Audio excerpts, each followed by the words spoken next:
Here in Maine, we are surrounded by old things. Many we treasure, some we may just take for granted. A man in Waldoboro does notice them, and in the process has found one item he hopes a lot of us will get to see. 207's Don Kerrigan went to learn the story of a piece of Maine's past that maybe could be brought back. For Charlie Ciccaro, machines have been always endlessly fascinating. I would say my adult life, but also back to when my mother first bought me a toy steam engine when I was 6 years old. Machines, especially old engines, which turned into his life's work. They led him as a young man to become the first director of the Owl's Head Transportation Museum, a job he held for 36 years. Well, I'm retired. Maybe. He now has a business buying and selling old stuff. Maybe preserving a tower. Like this steam engine from France, or this old farm treadmill, powered, he says, by sheep or goats to do some type of needed work. I've seen the bigger ones that a horse would be on. Yes. And his current pride and joy, this old pump, a Stirling cycle engine, powered only by heat, not steam. This will pump 750 gallons an hour, and it would pump it up to a cistern up in the top of your barn, and then gravity feed. So if you were lucky enough in Maine, you wouldn't have to go to the well anymore. For him, it's all about devices that can transform energy into something that works. So, when a small museum in Portland needed to find a new home for this machine, an old clock, I said, what type of clock? And I'm not really into clocks, but they're engines of sorts. And he said, well, it's a E. Howard, built in Boston, tower clock.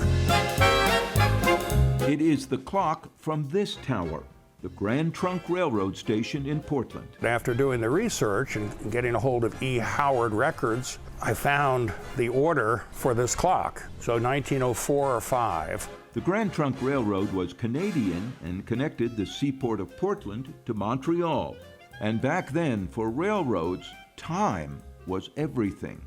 It powered 4 dials, each, I think, 6 feet in diameter, made of milk glass.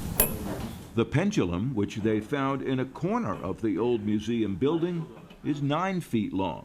An interesting thing was the tower was facing, at the station, was facing north, south, east, and west. So there was a clock dial facing north, south, east, and west. The clock frame has this elegant shape, like so many devices of the day, and is still in its original green paint, cleaned up by Charlie's assistant, Chrissy Rubenstein. What did you think when he brought that in?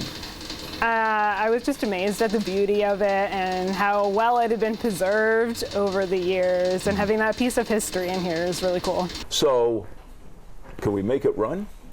Well, you can. Okay. So the pendulum, if you pull this back, just pull, you don't want to twist it, just pull it right back, can't hurt it, and let go. Something the kids relate to. The original clock had a system of weights in the tower that kept it running. Those are missing, so he improvised. And it's doing pretty well. Tick, tock. The railroad, of course, is long gone. It tore down the tower in 1948, but luckily saved the clock. So, the big question is, what do you want to do with this? Charlie Ciccaro knows that answer. He wants the heartbeat of the old clock to come back. Does it need to be in a tower, in a railway station? No. It could be in a business. It could be in a building. It could be in a historical society. It could be in a museum, but not necessarily up in a tower. But just imagine if it could be. To me, the ideal thing would be to build a tower that was in the exact juxtaposition, not location, but the orientation to the points on a compass, north, south, east, west.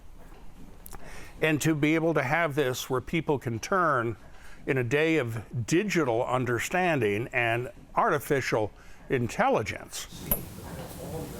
There's the challenge, Portland, in a place where so much new has mixed with the old. Does someone want to make room for one more timely piece of our history?